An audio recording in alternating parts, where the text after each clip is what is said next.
ठीक है। राधे राधे, जय श्री राम। कल हम नोट्स, हैंड रिटन नोट्स उसको दे दिए बाबू, जो अपलोड करते हैं वो अपलोड कर देंगे। 11वें चैप्टर तक दिए।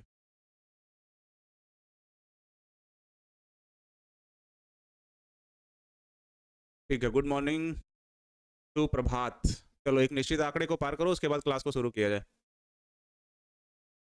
ठीक, इसके पहले बताओ कल की क्लास का किसी का कोई क्वेश्चन? जैसे वो 2 चैप्टर है ना, जीव और समष्टियाँ, और पारिस्थितिकी एवं पारिस्थितिकी वाला एक चैप्टर है, ठीक है ना। उसमें से जो 2 छोटे छोटे टॉपिक एक एक बचे हुए हैं उसकी बात हो रही है। वैसे ही कुछ छोटे छोटे टॉपिक आज लेंगे, ठीक है ना, क्योंकि तबीयत अभी सही नहीं लग रहा, गला बैठ रहा है जैसे। सर अभी हम क्वेश्चन बैंक देख रहे थे, उसमें निकल गया काम। ठीक है मोहन गोस्वामी जी, में ऐसे सवाल थे जो चैप्टर में नहीं है, अभी भी हम क्वेश्चन बैंक देख ही रहे हैं। हाँ बाबू, वही बात है, कुछ क्वेश्चन ऐसे पूछ लिए हैं एग्जाम में जो आपके उसमें क्या बोलते हैं बुक में नहीं दिए हैं, तो वैसे ही आज भी कुछ चीज़ें, ऐसी छोटी छोटी चीज़ें हम लिख के ही ले आए हैं, ठीक है ना। किताब से ही छांटे हैं, ऐसे बाहर से नहीं है, एनसीईआरटी से ही। जो बीच बीच में जो सब्जेक्टिव लिखा है लाइन बाय लाइन किताब में, उसी में कहीं एक वर्ड दे दिया है, वो शब्द, तो उस शब्द के बारे में भी 1 नंबर 2 नंबर ऑब्जेक्टिव में पूछ लिया है, ठीक है ना। तो इसीलिए उसको पहले हम लोग क्लियर कर लें, ताकि उस चैप्टर के बीच में आए तो हम लोग को अच्छे से समझ में आता रहे। चलो ठीक है, आते हैं सीधे टॉपिक पे, ठीक है ना। इंसेक्टिवोरस किसे कहते हैं? कीटभक्षी पौधों को इंसेक्टिवोरस कहते हो। जो प्रकाश संश्लेषण की क्रिया में अपने भोजन का निर्माण तो स्वयं कर लेते हैं, पर उनके शरीर में नाइट्रोजन की कमी होती है, और उसका मेन रीजन ये होता है कि वो जिस जमीन पर पाए जाते हैं, वो दलदल वाली जमीन होती है, या उस जमीन में जल की मात्रा अधिक होती है, जिसके कारण वहां पर नाइट्रोजन का स्थिरीकरण नहीं हो पाता। और वायुमंडल में तो नाइट्रोजन वैसे भी सबसे ज्यादा है, तो नाइट्रोजन गैसीय अवस्था में जब होता है तो पौधे उसको ग्रहण नहीं कर पाते। इसीलिए, चलो थोड़ा सा समझ लो, कंफ्यूजन अगर बना रहे, तुम वो यूरिया वाला जो बोरा आता है खेत में यूज करते हो, उस पर लिखा रहता है क्या? NPK, ठीक है ना। क्या लिखा रहता है? NPK। यहाँ यन का मतलब है नाइट्रोजन, नाइट्रोजन, पी का मतलब है फास्फोरस, और के का मतलब है पोटेशियम, पोटेशियम। तो इसका मतलब है नाइट्रोजन, इसका मतलब है फास्फोरस, इसका मतलब है पोटेशियम। तो वायुमंडल में जब नाइट्रोजन वैसे ही 78% लगभग है, ठीक है ना। हाँ, नाइट्रोजन 46% बोरे पे लिखा होता है, ठीक है ना। ये 46% लिखा रहता है। तो हम उसको बाहर से क्यों दे रहे हैं? तो पौधे नाइट्रोजन को गैसीय अवस्था में स्टोर नहीं कर पाते हैं, ठीक है ना। उसके लिए उनको हमको ठोस अवस्था में देना पड़ता है, ताकि वो मिट्टी में डिजॉल्व हो जाए, घुल जाए, और जल अवशोषण की क्रिया में वो पौधे को क्या हो, मिल जाए। नोमिलिन एक हार्मोन है जो इंसुलिन को मेंटेन करने का कार्य करता है, जिसको कृत्रिम रूप से बनाया गया था, ठीक है ना। इली लिली संस्थान द्वारा अमेरिका में फ्रेडरिक सेंगर ने चौपायों के या 4 पैर वाले जानवरों के पैंक्रियाज से तैयार किया था। चलो, और किसी का कोई क्वेश्चन हो तो बता दो इसी वक्त। सर आप कुछ बोल क्यों नहीं रहे हो? बोल तो रहे हैं भाई, आवाज नहीं जा रहा है क्या? समस्तिया मतलब होता है पॉपुलेशन या समूह, जब विभिन्न प्रकार की जातियां एक जगह निवास करती हैं, ठीक है ना, उनके समूह को हम समझती। कल का marathon I think physics chemistry का होगा, सब लोग रात को बैठ के यही डिस्कस कर रहे थे। HCG को कहते हो ह्यूमन कोरियोनिक गोनाडोट्रोपिन हार्मोन, ठीक है ना, फुल फॉर्म उसका ये है। GM क्रॉप को कहते हो जेनेटिक मॉडिफाइड क्रॉप, मतलब उसका आनुवांशिक रूप से लक्षण बदल दिया गया है जैव प्रौद्योगिकी की सहायता से, ठीक। परजीवी अनुकूलन, जब कोई जीव किसी दूसरे जीव पर पूरी तरीके से आश्रित हो और अपने आप को उसी के अनुसार वातावरण में ढाल लिया, इसे परजीवी अनुकूलन कहते हैं,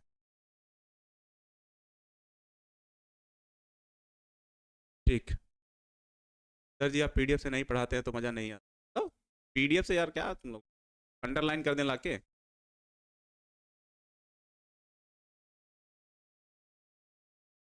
हाँ, किताब में म्यांमार भी दिया है भाई साहब, ऐसा कुछ नहीं है, इंसेक्टिवर्स भारत में भी पाया जाता है, ठीक है ना। चलो, अभी ज़्यादातर बच्चे, बायोलॉजी इसलिए नहीं हो रहा शायद मैराथन, क्योंकि सब लोग ये चाह रहे हैं कि मैं किताब का काम पूरी तरीके से पहले ख़त्म कर लूँ, ठीक है ना। ट्रांसजेनिक का फ़ायदा ये है कि प्रोडक्शन में वृद्धि होगी, जैसे कह रहा ट्रांसजेनिक एनिमल गाय है या बकरियाँ होंगी या मुर्गियाँ होंगी, तो उसके कारण दूध की और मीट के लिए वो ज़्यादा जाएगा, ठीक है ना। पोरफायरिन पिगमेंट के कारण उसका रक्त का रंग अलग होता है।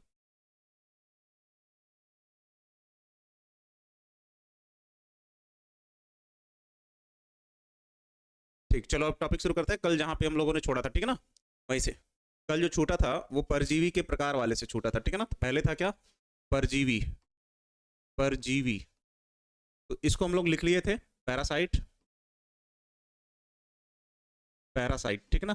तो इसमें लिख रहे थे क्या, ऐसे जीव जो भोजन की क्रिया के लिए दूसरे जीवों पर आश्रित होते हैं उन्हें परजीवी कहते हैं, और वह उन जीवों से भोजन भी लेते हैं और उनको क्या करते हैं, हानि भी पहुंचाते हैं, ठीक है ना। चलो छोड़ो, थोड़ी देर के लिए बातें अभी छोड़ दो, बाकी चीजों का जवाब मिल जाएगा, ठीक है ना। ठीक है, SAP का मतलब होता है सिंगल सेल प्रोटीन, ठीक है ना। चलो फिर इसको कितने पार्ट में डिवाइड किए थे, इसको डिवाइड किए थे 2 पार्ट में, ठीक। पहला क्या लिखे थे, पूर्ण परजीवी, सबके बारे में नहीं हुआ था, पूर्ण परजीवी, ठीक, या इसी को कहे थे क्या, टोटल पैरासाइट, टोटल पैरासाइट। और इसको लिखे थे अपूर्ण परजीवी, अपूर्ण परजीवी, या पार्शियल, पार्शियल पैरासाइट। टोटल परजीवी जो भोजन की क्रिया के लिए पूरी तरह से दूसरे पर क्या हो, आश्रित हो, वो कोई भी काम खुद ना कर रहा हो, ना जल अवशोषण कर रहा हो, ना प्रकाश संश्लेषण की क्रिया में भोजन बना रहा हो, तो ये हमेशा जिस पौधे के ऊपर उगा होगा, ठीक है ना। शरीर को ग्लूकोज से क्या फायदा है, एनर्जी के लिए, और किसके लिए लेते हो, सबका कमेंट देखता है नया कुमारी जी। चलो, परपोषी में Nitesh Yadav ji, sir question bank लिख पड़ेगा,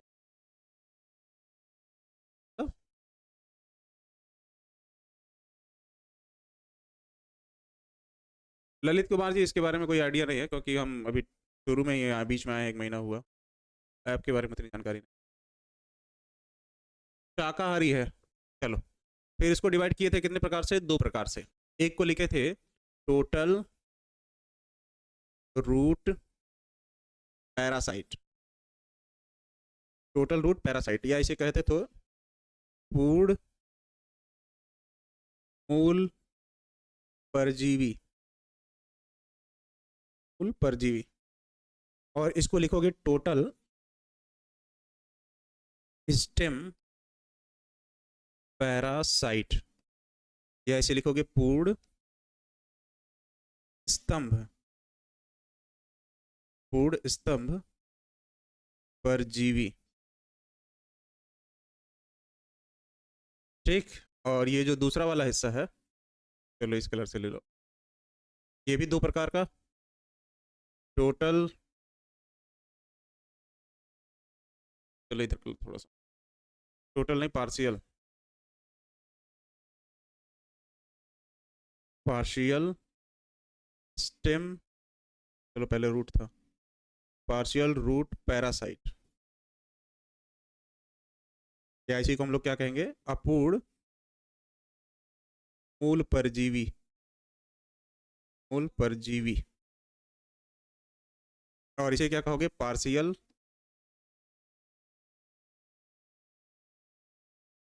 स्टेम पैरासाइट, पैरासाइट, या इसे कहोगे क्या, अपूर्ण स्तंभ परजीवी, पूर्ण स्तंभ परजीवी, ठीक है ना। चलो जो उसमें पढ़ाइए सर प्लीज, 1 मिनट रुक जाओ, गला बैठ रहा है, एक काम कर लेता हूँ, ठीक।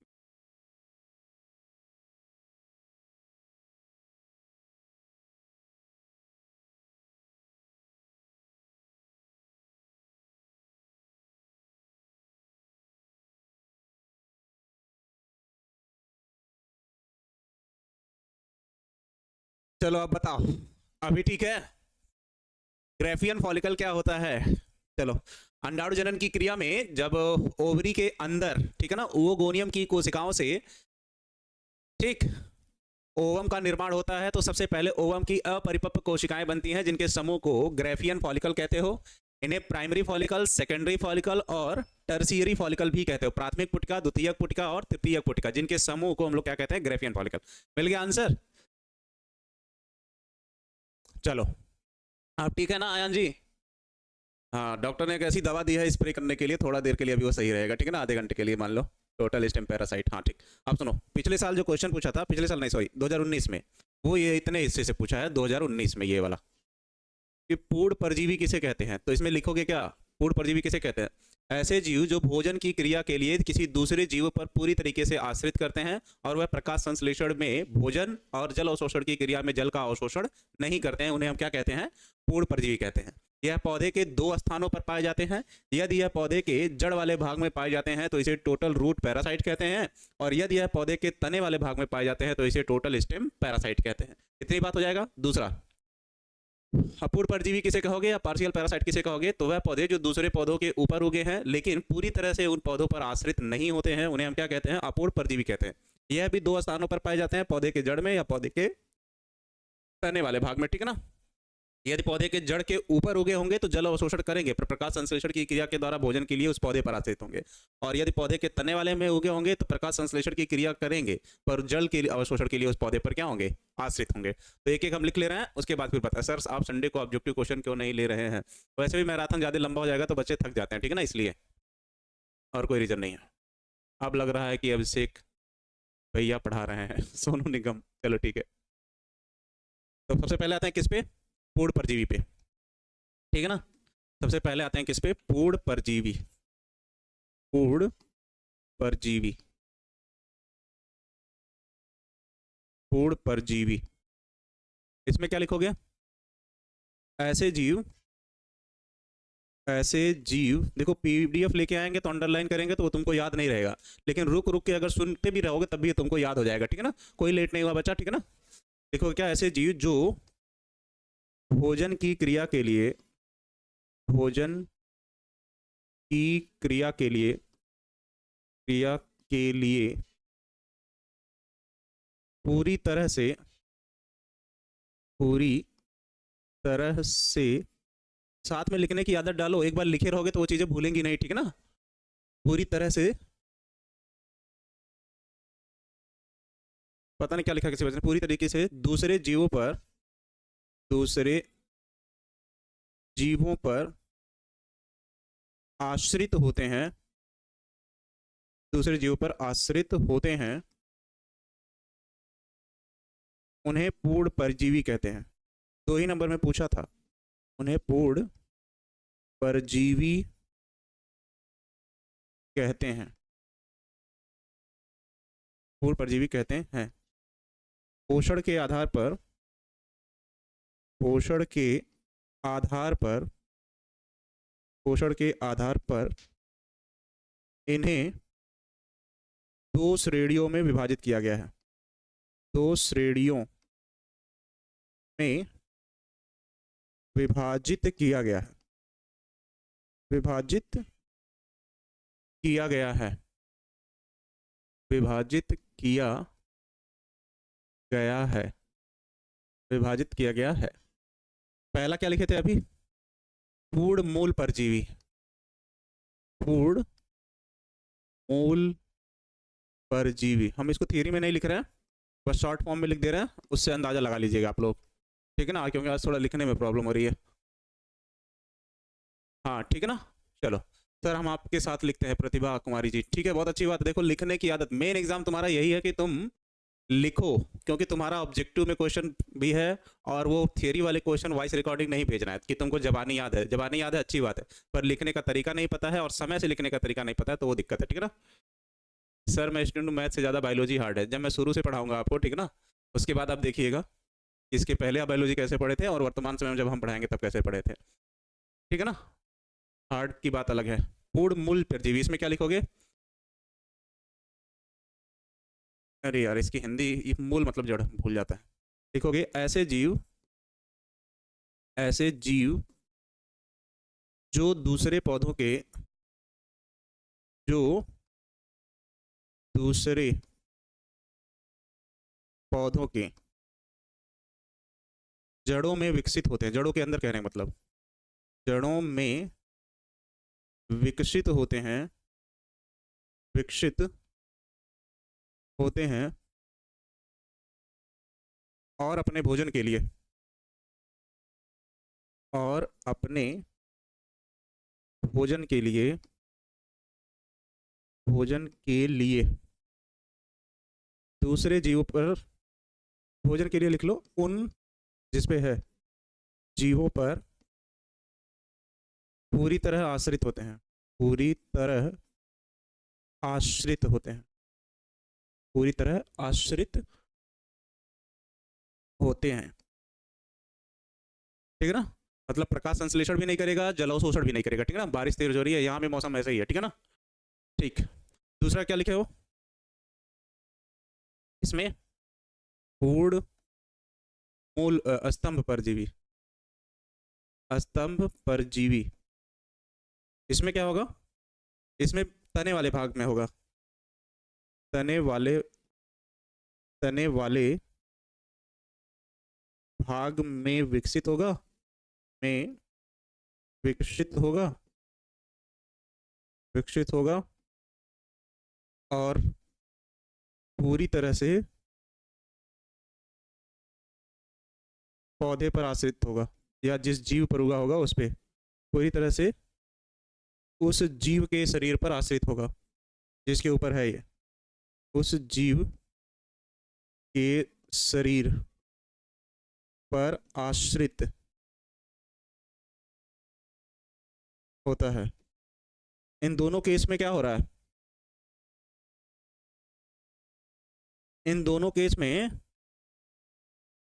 एक चीज का ध्यान रखना विशेष, प्रकाश संश्लेषण, प्रकाश संश्लेषण और प्लस जल अवशोषण, जल अवशोषण दोनों नहीं होता है, दोनों नहीं होता है। मतलब जो जीव जिसके जड़ों में है या जो जीव जिसके तने वाले भाग में है, ये दोनों स्थानों पर होंगे, वो ना तो प्रकाश संश्लेषण करेंगे ना ही जल अवशोषण करेंगे। मान लो कह रहा है मेरे जड़, मैं एक पौधा हूं, तो मेरे जड़ में जो जीव उगा होगा ना तो वो क्या कर रहा होगा, जल अवशोषण, ना ही प्रकाश संश्लेषण।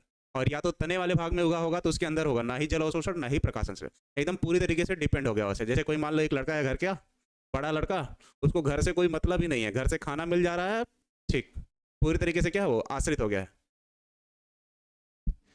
बी का समझ सर प्लीज, अच्छा बीस को समझा दे, यही वाला। यदि पौधे के तने पे अंदर, चलो अच्छा एग्जांपल के तौर पे ले लो, नहीं समझ रहे हो तो, एक गन्ना होता है, कभी कभी तुम गन्ने को अगर फाड़ोगे तो देखोगे अंदर से वो लाल हो गया है। ठीक है ना, तो वो एक कवक होता है जिसके कारण एक बीमारी होती है जिसको हम लोग कहते हैं red rot disease of sugarcane. मतलब गन्ने में लाल रंग के क्या होते हैं, कवक लग जाते हैं। दाल में नींबू डालने पर दाल घड़ा क्यों हो जाता है, मतलब। ठीक है ना, तो ये तने वाले भाग के अंदर वो कवक उगा है, तो इसलिए इसे बोलोगे पूर्ण रूप स्तंभ परजीवी। और जड़ों में राइजोबियम नामक जीवाणु पाया जाता है। ठीक है ना, वो क्या करेगा, प्रकाश संश्लेषण की क्रिया में पौधा जो भोजन बना रहा होगा उससे ऊर्जा बना रहेगा। और जीवाणु तो वैसे भी जल अवशोषण कर नहीं रहा है, तो वो कहलाएगा क्या, मूड पूर्ण मूल परजीवी। ठीक है ना, 15 अक्टूबर से अमित देव जी आई थिंक। और दूसरा वाला क्या था, अपूर्ण परजीवी। दूसरा वाला था अपूर्ण परजीवी, अपूर्ण परजीवी, पार्शियल पैरासाइट। अपूर्ण परजीवी में क्या हो रहा था, इसके इसमें जो जीव थे वो पूरी तरह से दूसरे जीवों पर आश्रित नहीं होते हैं। ठीक ना, हाँ ठीक है। रवि प्रजापति जी, आप जो पारिस्थितिकी तंत्र वाले चैप्टर में जाके इसको ढूंढिए, वहां पे छोटे छोटे टॉपिक ये मिल जाएंगे आपको। ठीक है ना, ठीक। नेहा कुमारी जी, आपका क्वेश्चन हम देख नहीं पाए, चलो इसमें क्या लिखोगे, ऐसे जीव, ऐसे जीव, ऐसे जीव पूरी तरह से, देखो ये सब पढ़ाने का रीजन यही है, चैप्टर तो सारे टीचर पढ़ा ही देंगे, उसमें कोई दिक्कत नहीं है, हम भी पढ़ाएंगे ही। हम ये चाह रहे हैं कि जब हम चैप्टर पढ़ाएं और ये शब्द बीच में आए तो मुझे वहां ना समझाना पड़े इसको, हम आसानी से उसको पढ़ा लें। ठीक है ना, सिट्रेजिन ले लीजिए सलोनी जी, सही हो जाएगा। ऐसे जीव जो पूरी तरह से दूसरे जीवों पर, दूसरे जीवों पर आश्रित नहीं होते हैं, आश्रित नहीं होते हैं, नहीं होते हैं, उन्हें अपूर्ण परजीवी कहते हैं, उन्हें अपूर्ण परजीवी कहते हैं, अपूर्ण परजीवी कहते हैं। अब इन्हें भी कितने श्रेणियों में विभाजित किया हो? 2 श्रेणियों में विभाजित किया गया है इनको भी। पहला वाला क्या लिखोगे? अपूर्ण, पहला वाला है अपूर्ण मूल परजीवी, मूल परजीवी। अब केस में, इस केस में वो जड़ों के अंदर नहीं है, जड़ों पे उगा है, ठीक है ना। लेट हो गया, कोई लेट नहीं हुआ यार। अच्छा किसी ने क्वेश्चन लिखा सर आप, रवि जी आपके क्वेश्चन का आंसर हम दिए हैं।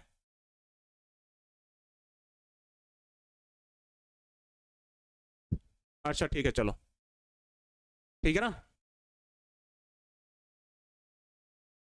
अभिषेक भारती जी, एक लड़का कह रहा है सर संडे को जब बाकी टीचर मैराथन ले रहे होंगे तो मेरा मोबाइल रिचार्ज कर दीजिएगा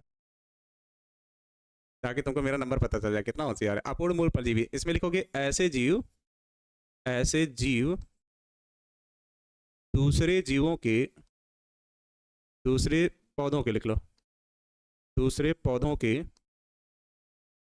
जड़ों पर उगते हैं, जड़ों पर उगते हैं और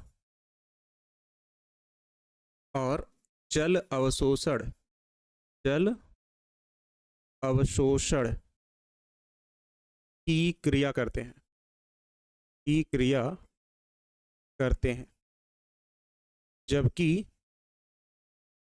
भोजन के लिए, जबकि भोजन के लिए पौधे पर आश्रित होते हैं, जिस पर उगा होगा पौधे पर आश्रित होते हैं। मतलब जल अवशोषण करके उस पौधे को दे दिया, थोड़ा बहुत उसका हेल्प किया, पर उसके बदले में उसको, उससे क्या मिल गया? भोजन मिल गया, ठीक है ना। ठीक है बता दे रहे हैं, ठीक है ना। और बी वाला क्या है? अपूर्ण स्तंभ परजीवी, स्तंभ परजीवी। इस केस में क्या होगा? तने वाले भाग में होगा। तो तने वाले भाग में होगा तो जल अवशोषण कर नहीं पाएगा, तो तने वाले भाग में होने के कारण जिस पौधे के ऊपर उगा होगा उससे जल ले लेगा और प्रकाश संश्लेषण में खुद भोजन बना लेगा। सर एक महिला में, एक महिला कितने अंडाशय का निर्माण कर सकती है? अंडाशय तो 2 ही होते हैं यार, ओवरी, ठीक है ना। ओवम पूछना चाहिए था तुमको, ठीक है ना, जिसमें से 400 कोशिकाएं मेंस्ट्रुअल साइकिल में जाते हैं, हर महीने एक ओवम की कोशिकाएं मेंस्ट्रुअल साइकिल में प्रवेश करते हैं, जिसके कारण ओजेंसिस की क्रिया प्रवेश होती है, ठीक है ना। और यही ओजेंसिस की क्रिया के समय जब 400 कोशिकाएं लगभग 35 वर्ष में खत्म हो जाती हैं, तो 11 वर्ष से तो वैसे भी स्टार्ट हो रहा था, 11-35 जोड़ों के तो लगभग 45 से 50 वर्ष की आयु में वो कोशिकाएं खर्च होती थी, जिसके कारण मेंस्ट्रुअल साइकिल स्टॉप हो जाता है महिलाओं में, और उसे मेनोपज कहते हो, ठीक है ना, या फज कहीं कहीं लिखा होता है उस अवस्था को। हाँ स्नेहा कुमारी जी, ठीक। चलिए, अरे यार तुम लोग को कह रहे हैं ना बायो इतना बढ़िया डिटेल में पढ़ा देंगे, अभी तुम लोग को थोड़ा सा कंफ्यूजन ये हो गया है कि मैं अचानक बीच में आया हूँ, ठीक है ना। और मैं तो धीरे धीरे अडॉप्ट कर लिया अपने तरीके को, तुम लोग भी थोड़ा सा एफर्ट मारो, ठीक है ना। इसमें क्या लिखोगे? ऐसे जीव, ऐसे जीव दूसरे जीवों के, दूसरे जीवों के तने वाले भाग पर उगते हैं, तने वाले भाग पर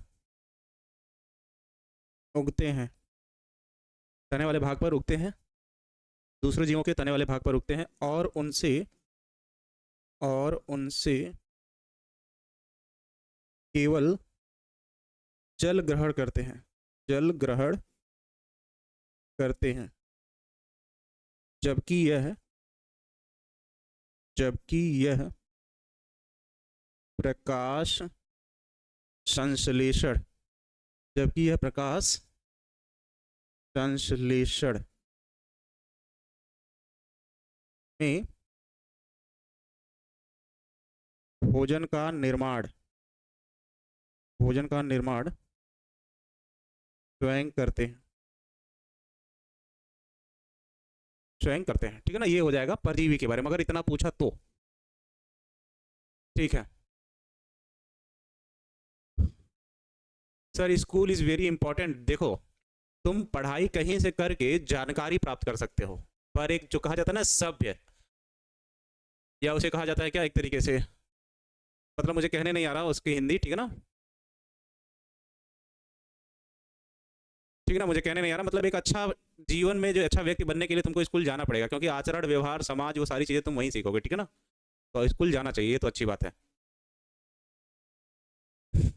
संडे को बायोलॉजी का मैराथन था प्रीति यादव जी, कैंसिल है मुझे लग रहा है अब। ठीक है बिमलेश कुमार जी, क्वेश्चन कीजिए। चलो, परजीवी के बारे में अगर पूछेगा तो इतनी जानकारियां जरूर लिख सकते हो, और ये कोई बड़ी बात नहीं है, समझने की बात है, ठीक ना। हाँ, आलू आ सकता है, ठीक है ना। व्यक्तित्व निर्माण, अभिषेक भारती ने वो शब्द लिखा, ठीक। तुम लोग अभी कंफ्यूज मत हो, बायोलॉजी की क्लास बढ़िया चलेगी, ठीक है ना। चलो, हम रोज स्कूल जाते हैं, अच्छी बात है, ठीक है ना। अब आओ, थोड़ा सा छोटे छोटे टॉपिक जो दिए हैं, किसी को अगर इसके बारे में पता हो तो बताओ जरा। रेड डेटा, या कहीं कहीं डाटा भी लिखा है,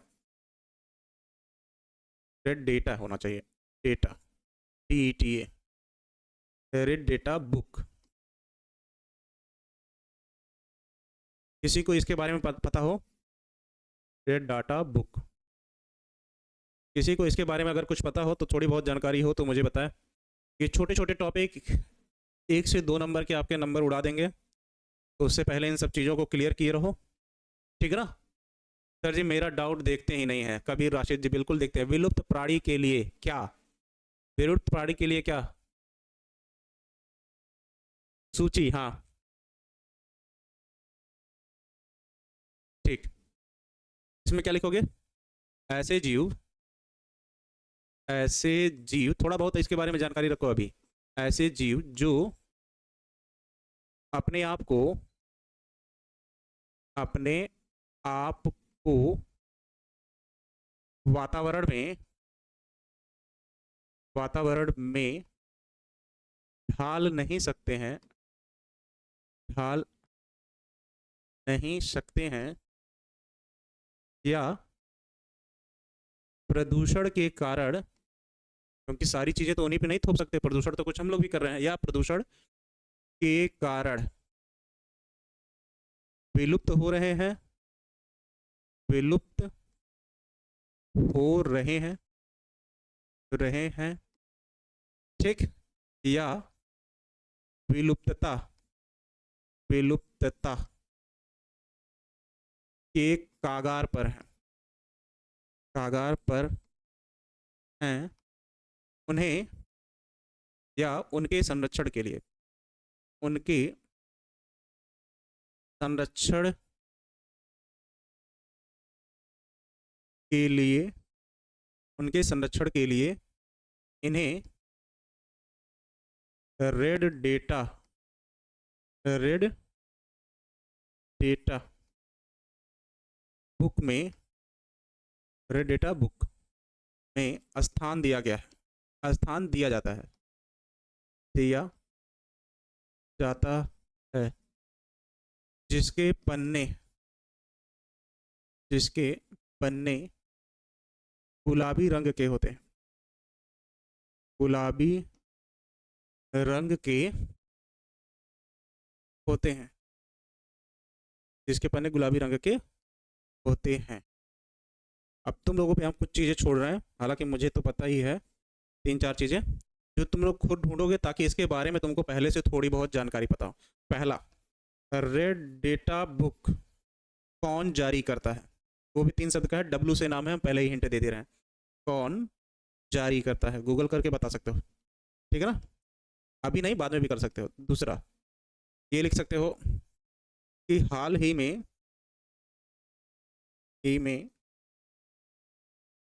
कौन से जीव लुप्त हुए हैं, लुप्त हुए हैं। और तीसरा, संरक्षण क्यों आवश्यक है। पढ़ाने को तो हम जब चैप्टर आएगा तो पढ़ाएंगे, वो इसलिए हम तुम्हारे पे छोड़ रहे हैं क्योंकि क्वेश्चन ऐसे पूछता है कि रेड डाटा बुक किसे कहते हैं, या कौन जारी करता है, जीवों का संरक्षण क्यों आवश्यक है। सर इसमें डाउट नहीं देखते हैं, सर मेरे डाउट नहीं देखते हैं, अच्छा सॉरी सर जी। जीवन की उत्पत्ति बिग बैंग थ्योरी से हुई है, ठीक है ना, जो वो जार वगैरह लेके, IUCN, international union committee of nomenclature वाला कह रहे हो। चलो ठीक है, देखते हैं। WHO ना,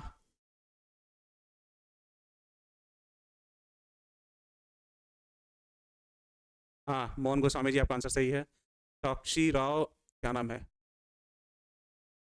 लगभग सब लोग सही है, वातावरण दे रहे हैं, ठीक है ना, वातावरण दे रहा है, कह रहा है आंसर दे रहा है। सर मनुष्यों में कितने गुणसूत्र एक दिन में बनते हैं, 46 ही होगा भाई साहब, ठीक है ना, वो थोड़ी बदल जाएगा। गुणसूत्रों की संख्या थोड़ी बदल दोगे तुम कि हर कोशिका में अलग अलग बना। हर कोशिका में अगर अलग अलग बनता तो तुम ऐसे ही रहते। WBC कोई लिखा है, WCN है, ठीक है ना, वर्ल्ड कंजर्वेशन यूनियन। ठीक, चलो चलो अगली आ जाओ, थोड़ा बहुत भौगोलिक स्थिति पे। थोड़ा बहुत आ जाओ किस पे, समष्टियों में इसका जब पढ़ोगे समष्टियों वाला चैप्टर तो वो काम करेगा, भौगोलिक स्थिति, ठीक है ना।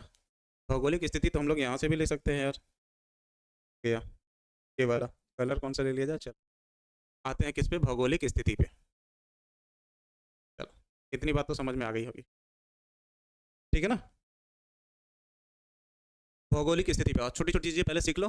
भैया मैं आज आपके साथ लिख रहा हूँ, कमेंट नहीं कर पाऊंगा, अच्छी बात है, कोई बात नहीं, ठीक है ना। 1968 में किया गया था, अंजलि कुमारी ने सबसे पहले आंसर किया है ये।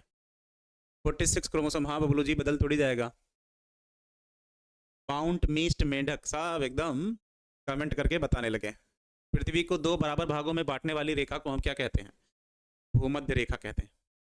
क्या कहते हो? देखो इसका क्या क्या नाम से पूछ सकता है, पहले पूछेगा 0 डिग्री लाइन भी कहते हो इसको। दूसरा भूमध्य रेखा, भूमध्य रेखा भी कहते हो इसको। विषुवत रेखा भी कहते हो, विषुवत रेखा भी कहते हो। इतना नाम है इसका, ठीक है ना। 0 डिग्री लाइन या तो पूछ लेगा कि किसे कहते हैं ऑब्जेक्टिव में, या पूछेगा भूमध्य रेखा किसे कहते हैं, या विषुवत रेखा किसे कहते हैं, ठीक है ना। अभी वो क्लियर है, छोटी छोटी चीजें अभी सीख लो, ठीक ठीक। अब इसके ऊपर आएगा ये वाला, उसको कहोगे कर्क रेखा। क्या कहोगे? कर्क रेखा, या इंग्लिश में कहता है ट्रॉपिक ऑफ कैंसर, ठीक है ना। और कितने डिग्री पे होता है? तो 23.5 डिग्री पे, ठीक। और इसके नीचे जो आएगा उसको कहोगे क्या? मकर रेखा। क्या कहोगे? मकर रेखा, ठीक है ना। ये भी कितने डिग्री पे आएगा? 23.5 डिग्री पे। अब मुझे अगर कोई बच्चा ये आंसर कर दे, ठीक है ना, अगर वो बच्चा आंसर कर दे रहा है तो मैं इतना मान लूंगा कि वो हर चीज को लेके अवेयर रहता है। अवेयर मतलब जागरूक रहता है कि मुझे ये भी सीखना है। मुझे कोई बच्चा ये आंसर कर दे कि कर्क रेखा और मकर रेखा जो डिस्टेंस या डिग्री ली गई है कि हमेशा 23.5 डिग्री पर ही क्यों लिखी जाती है, कि 23.5 डिग्री उत्तर मतलब ये नॉर्थ है, 23.5 डिग्री नॉर्थ और 23.5 डिग्री साउथ या दक्षिण में ही कर्क रेखा और मकर रेखा क्यों ली जाती है। कुछ नहीं इग्नोर करना है किसी का कमेंट, ठीक है ना। हाँ कर्क रेखा मकर रेखा 23.5 डिग्री, ठीक।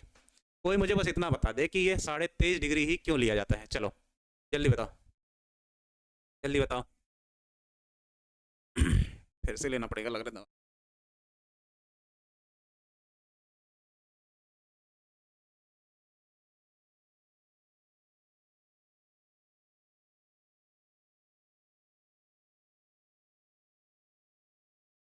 चलो बताओ, ये हमेशा 23.5 डिग्री ही क्यों लिया जाता है? सबसे पहले कोई मुझे बताए।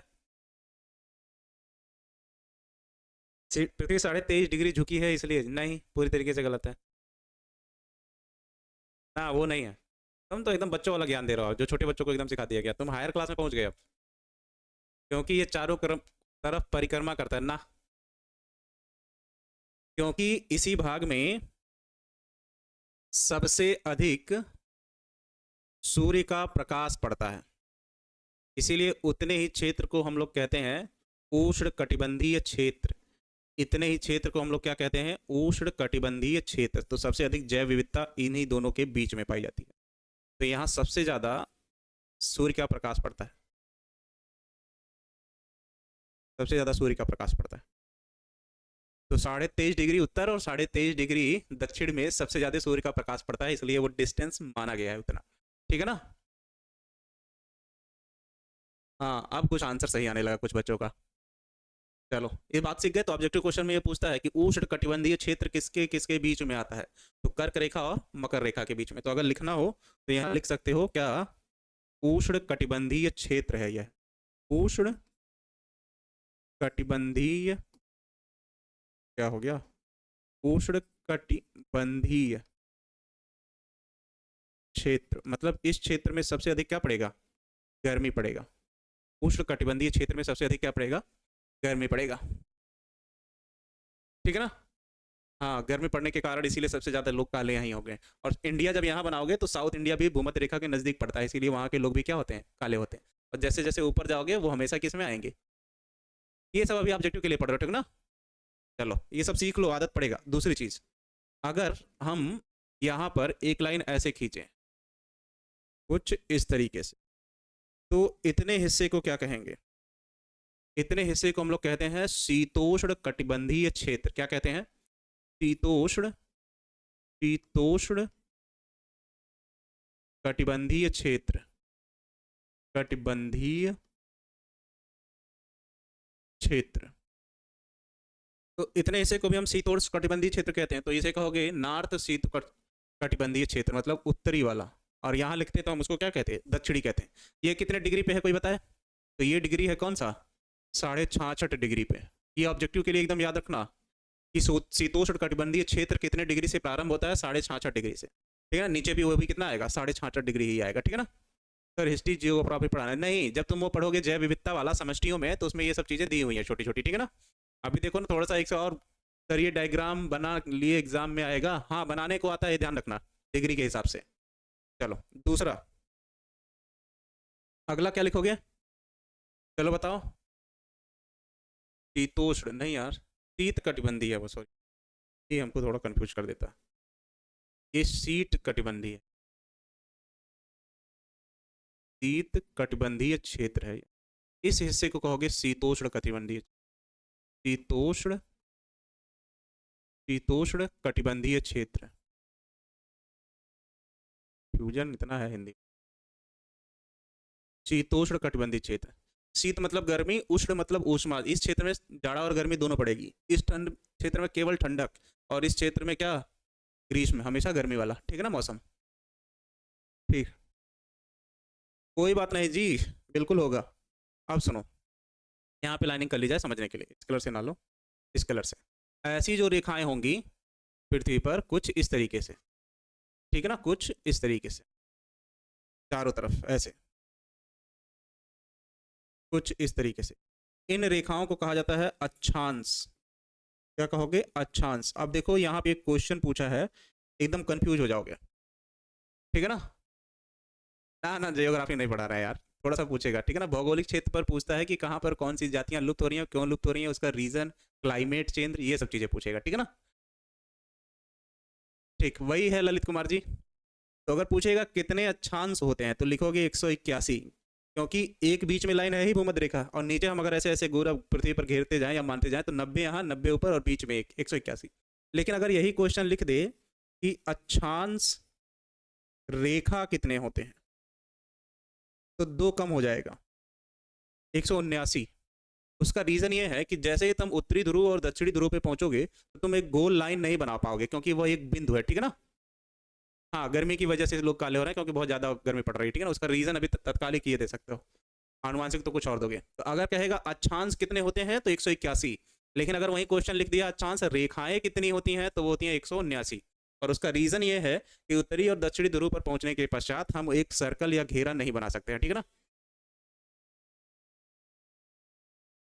मैं प्रिंस सर नहीं मना किया है यार, मैं ही खुद प्रिंस सर क्या मना करें, क्या कहते हो तुम, ठीक है ना। इतनी बात समझ में आ गई। तो ऑब्जेक्टिव क्वेश्चन के लिए आप याद रखोगे कि कहाँ गया, उष्ण कटिबंधीय क्षेत्र किन किन रेखाओं के बीच पाया जाता है, कर्क रेखा, मकर रेखा। भूमध्य रेखा को किन नामों से जाना जाता है, 0 डिग्री लाइन, भूमध्य रेखा और विषुवत रेखा। फिर कह रहा है शीतोष्ण कटिबंधीय क्षेत्र कितने डिग्री के मध्य पाया जाता है, तो 66 डिग्री उत्तर और 66 डिग्री 23 डिग्री 23.5 डिग्री उत्तर के मध्य। और शीतोष्ण कटिबंधीय क्षेत्र कहाँ पाया जाता है, 66 डिग्री उत्तर से लेकर उत्तरी ध्रुव तक, और यहाँ दक्षिणी ध्रुव तक भी। अक्षांश रेखाएं कितनी होती हैं, 179। अक्षांश कितने होते हैं, 181। सोए रह गया एक लड़का, देखो। और दूसरी चीज, कुछ लाइनिंग ऐसे बनी रहती हैं बुक में, ठीक है ना, बुक में नहीं अर्थात मानी गई हैं, तो उन्हें कहा जाता है देशांतर। क्या मानते हैं, देशांतर, देशांतर। तो इनकी संख्या है 360, क्योंकि एक वृत्त पर जब ऐसी लाइनिंग खींचोगे तो 360 डिग्री बनता है, एक एक डिग्री पे तो 360 होगा, ठीक है ना। इसकी संख्या कितनी है, 360। दूसरा, देशांतर रेखाओं की सहायता से क्या ज्ञात किया जाता है, तो समय, जो कि ऑब्जेक्टिव में पूछ सकता है। और अक्षांश रेखाओं की सहायता से क्या ज्ञात किया जा सकता है, स्थिति। कहने का मतलब ये है कि जब तुम अपना गूगल मैप वगैरह खोलते होगे तो उसमें बहुत सारा ऐसे लिखा रहता है 37 डिग्री 6 7 नॉर्थ ईस्ट, ऐसे करके देखोगे तो उसमें लिखा रहता है तुम्हारी स्थिति पोजीशन वगैरह, ठीक है ना, कि कहाँ तुम अर्थ पे हो जब मैप में देखोगे, ठीक है ना। सर जी पृथ्वी जैसा जीवन कहीं हो सकता है? देखो किसी और गैलेक्सी में तो हो भी सकता है, ठीक। चलो, तो इसमें इससे तुम कह रहे हो कि अगर तुम पृथ्वी पर कहाँ खड़े हो तो उससे कैसे पता चल करोगे? अक्षांश रेखाओं की सहायता से। लेकिन पृथ्वी पर कहाँ कितना बजा है उसको कैसे पता करोगे? तो उसको देशांतर की सहायता से, ठीक ना। इतनी बात क्लियर है? हाँ हम साइंस के ही टीचर हैं, हमें याद है। पर ऑब्जेक्टिव क्वेश्चन सही कराने के लिए आपके जितने भी 35 करने हैं उसके लिए कुछ भी पढ़ा लेंगे हम, ठीक। चलो, इतनी बात समझ में आ गई? इसमें कुछ भूलोगे तो नहीं ना? अगर इतनी बात क्लियर है तो एक बार यस सर लिखो। ऑब्जेक्टिव क्वेश्चन कहीं से उठा सकता है भाई, पूरे बुक में, ठीक है ना। चलो जल्दी बताओ, अभी टाइम है, चलो जल्दी करो। जी सर क्लियर है। ऑब्जेक्टिव क्वेश्चन क्लियर है? ऑब्जेक्टिव क्वेश्चन क्लियर है, जल्दी करो। Concept clear, all concept clear, ठीक है। अब कुछ कॉन्सेप्ट और हैं छोटे छोटे इसी की तरह, उसको भी क्लियर कर लो, ठीक। उसको भी क्लियर कर लो। ये मान लो है पृथ्वी। पृथ्वी को अध्ययन के लिए सबसे पहले 3 श्रेणियों में विभाजित किया। ये पहला हो गया मान लो, और ये मान लो 3 श्रेणी हो गया, 1 2 3 श्रेणी। तो पहले हिस्से को मान लो कह रहा हो हाइड्रो स्फीयर, या इसे कहोगे जल मंडल। ये सब याद रखना, आगे अभी काम पड़ेगा बहुत। ये सब जितने अभी 3 4 लेक्चर में आप लोगों ने पढ़े हैं, ये क्वेश्चन या ये शब्द बार बार आते रहेंगे, तो बार बार इरिटेट मत हो जाना, ठीक है ना। क्योंकि पहले से पता नहीं रहेगा इन क्वेश्चन के बारे में, तो बार बार हर हेडिंग में समझाना पड़ेगा, इसलिए हम पहले ही इसको समझा दे रहे हैं। फिर एक को कहोगे लिथोस्फीयर, लिथोस्फीयर, या इसे कहोगे क्या स्थल मंडल। जब वो पढ़ोगे खाद्य श्रृंखला खाद्य जाल, तभी इस समय वो भी आएगा। और एक को कहोगे एटमॉस्फेयर, इसको कहोगे वातावरण या वायुमंडल, वायुमंडल।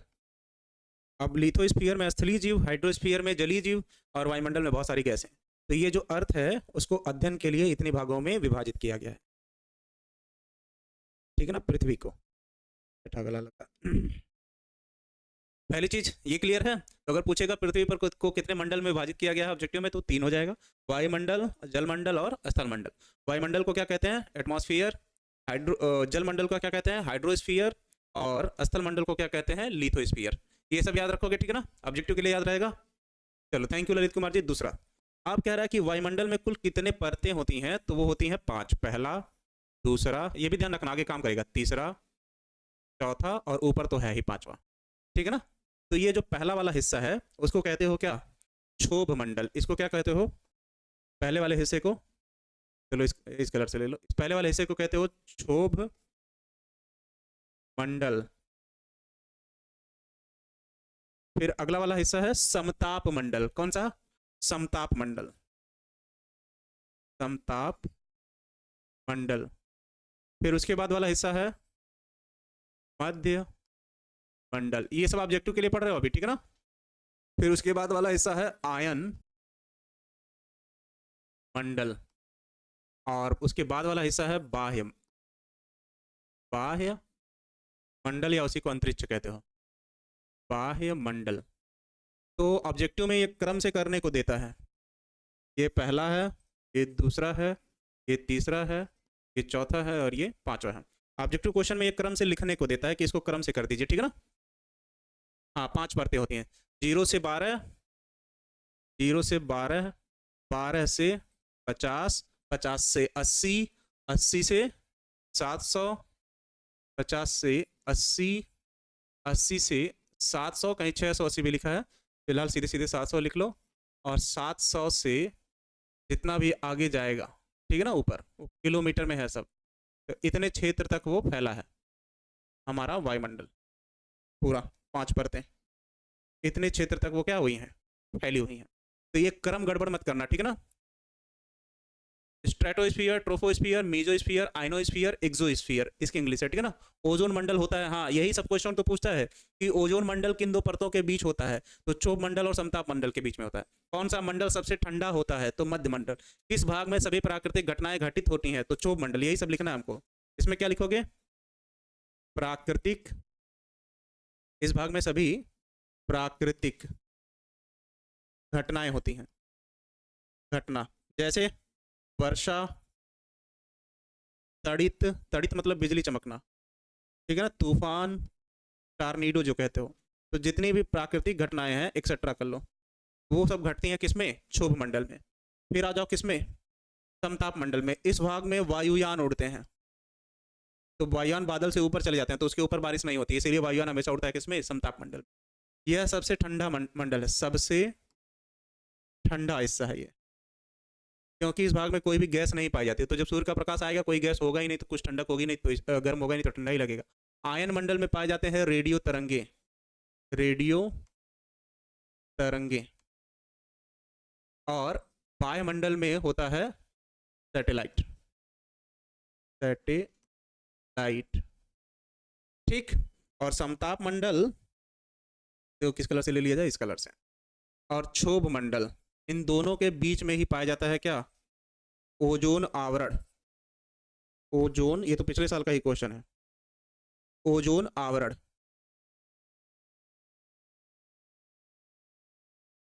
ओजोन आवरण, ठीक है ना। और ओजोन आवरण का मात्रक मतलब नापने की इकाई जो है, इसको कहते हैं हम लोग डाबसन। क्या होता है, डाबसन, ठीक है ना। क्या होता है, डाबसन, मतलब ओजोन कितना मोटा है वो आवरण, उसको मापने के लिए जिस इकाई को, जैसे लंबाई को किलोमीटर वगैरह में नापते हो, ठीक है ना, उसको हम लोग डाबसन इकाई में नापते हैं, जो कि पिछले क्वेश्चन में पूछा ही है, ठीक है ना। चलो, इतनी बात क्लियर है। तो आज की क्लास को यहीं तक रखते हैं, ठीक।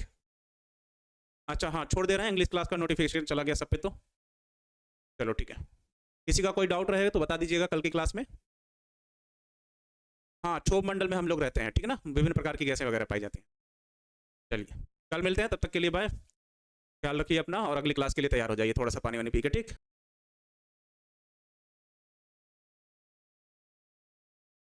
हेलो बच्चों, मैं अभिषेक एसपी सर स्वागत करता हूं आपके प्यारे से प्लेटफॉर्म में जिसका नाम है टारगेट बोर्ड। सभी को मेरी तरफ से गुड मॉर्निंग, ठीक है ना। हिंदी दिवस की हार्दिक शुभकामनाएं सभी को मेरी तरफ से, ठीक है ना। चलिए जल्दी जुड़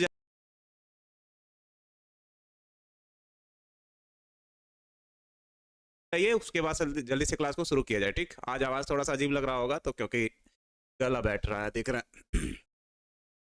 गुरु जी प्रणाम, प्रणाम मेरी तरफ से भी। जीवन में खुश रहिए, आगे बढ़ते रहिए। आ गए आकाश कुमार जी, ठीक है। राधे राधे, जय श्री राम। कल हम नोट्स, हैंड रिटन नोट्स उसको दे दिए बाबू, जो अपलोड करते हैं वो अपलोड कर देंगे, 11वें चैप्टर तक दिए।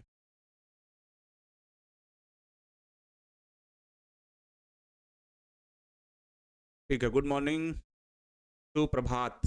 चलो एक निश्चित आंकड़े को पार करो, उसके बाद क्लास को शुरू किया जाए,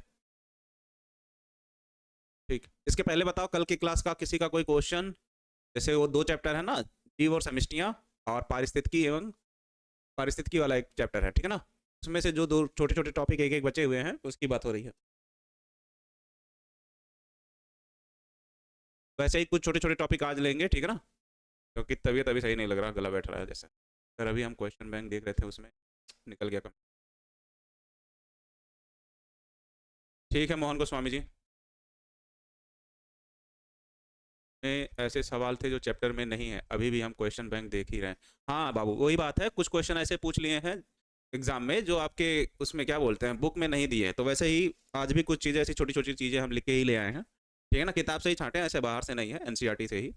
जो बीच बीच में जो सब्जेक्टिव लिखा है लाइन बाय लाइन किताब में, उसी में कहीं एक वर्ड दे दिया है, वो शब्द, तो उस शब्द के बारे में भी 1 नंबर 2 नंबर ऑब्जेक्टिव में पूछ लिया है, ठीक है ना। तो इसीलिए उसको पहले हम लोग क्लियर कर ले, ताकि उस चैप्टर के बीच में आए तो हम लोगों को अच्छे से समझ में आता रहे। चलो ठीक है, आते हैं सीधे टॉपिक पर, ठीक है ना। इंसेक्टिवोरस किसे कहते हैं, कीटभक्षी पौधों को इंसेक्टिवोरस कहते हो। जो प्रकाश संश्लेषण की क्रिया में अपने भोजन का निर्माण तो स्वयं कर लेते हैं, पर उनके शरीर में नाइट्रोजन की कमी होती है, और उसका मेन रीजन ये होता है कि वो जिस जमीन पर पाए जाते हैं वो दलदल वाली जमीन होती है या उस जमीन में जल की मात्रा अधिक होती है, जिसके कारण वहां पर नाइट्रोजन का स्थिरीकरण नहीं हो पाता। और वायुमंडल में तो नाइट्रोजन वैसे भी सबसे ज्यादा है, तो नाइट्रोजन गैसीय अवस्था में जब होता है तो पौधे उसको ग्रहण नहीं कर पाते। इसीलिए चलो थोड़ा सा समझ लो, कंफ्यूजन अगर बना रहे। तुम वो यूरिया वाला जो बोरा आता है खेत में यूज करते हो, उस पर लिखा रहता है क्या, NPK, ठीक है ना, क्या लिखा रहता है, NPK। यहाँ यन का मतलब है नाइट्रोजन, नाइट्रोजन, पी का मतलब है फास्फोरस, और के का मतलब है पोटेशियम, पोटेशियम। तो इसका मतलब है नाइट्रोजन, इसका मतलब है फास्फोरस, इसका मतलब है पोटेशियम। तो वायुमंडल में जब नाइट्रोजन वैसे ही 78% लगभग है, ठीक है ना, हाँ नाइट्रोजन 46% बोरे पे लिखा होता है, ठीक है ना, ये 46% लिखा रहता है। तो हम उसको बाहर से क्यों दे रहे हैं, तो पौधे नाइट्रोजन को गैसीय अवस्था में स्टोर नहीं कर पाते हैं, ठीक है ना, उसके लिए उनको हमको ठोस अवस्था में देना पड़ता है ताकि वो मिट्टी में डिजॉल्व हो जाए, घुल जाए, और जल अवशोषण की क्रिया में वो पौधे को क्या हो, मिल जाए। न्यूमिलिन एक हार्मोन है जो इंसुलिन को मेंटेन करने का कार्य करता है, जिसको कृत्रिम रूप से बनाया गया था, ठीक है ना, इली लिली संस्थान द्वारा अमेरिका में फ्रेडरिक सेंकर ने चौपायों के या चार पैर वाले जानवरों के पैंक्रियाज से तैयार किया था। चलो, और किसी का कोई क्वेश्चन हो तो बता दो इसी वक्त। सर आप कुछ बोल क्यों नहीं रहे हो, बोल तो रहे हैं भाई, आवाज नहीं जा रहा है क्या। समस्या मतलब होता है पॉपुलेशन या समूह, जब विभिन्न प्रकार की जातियां एक जगह निवास करती हैं, ठीक है ना, उनके समूह को हम समझती। कल का marathon I think physics chemistry का होगा, सब लोग रात को बैठ के यही डिस्कस कर रहे थे। HCG को कहते हो ह्यूमन कोरियोनिक गोनाडोट्रोपिन हार्मोन, ठीक है ना, फुल फॉर्म उसका ये है। GM क्रॉप को कहते हो जेनेटिक मॉडिफाइड क्रॉप, मतलब उसका आनुवांशिक रूप से लक्षण बदल दिया गया है जैव प्रौद्योगिकी की सहायता से, ठीक। परजीवी अनुकूलन, जब कोई जीव किसी दूसरे जीव पर पूरी तरीके से आश्रित हो और अपने आप को उसी के अनुसार वातावरण में ढाल लिया, इसे परजीवी अनुकूलन कहते हैं,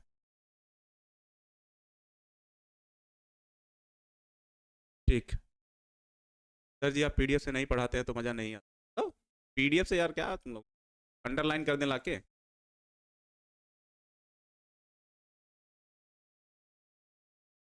हाँ किताब में म्यांमार भी दिया है भाई साहब, ऐसा कुछ नहीं है, इंसेक्टिवर्स भारत में भी पाया जाता है, ठीक है ना। चलो, अभी ज्यादातर बच्चे, बायोलॉजी इसलिए नहीं हो रहा शायद मैराथन, क्योंकि सब लोग ये चाह रहे हैं कि मैं किताब का काम पूरी तरीके से पहले खत्म कर लूँ, ठीक है ना। ट्रांसजेनिक का फायदा ये है कि प्रोडक्शन में वृद्धि होगी, जैसे कह रहा ट्रांसजेनिक एनिमल गाय है या बकरियां होंगी या मुर्गियां होंगी, तो उसके कारण दूध की और मीट के लिए वो ज़्यादा जाएगा, ठीक है ना। पोरफायरिन पिगमेंट के कारण उसका रक्त का रंग अलग होता है।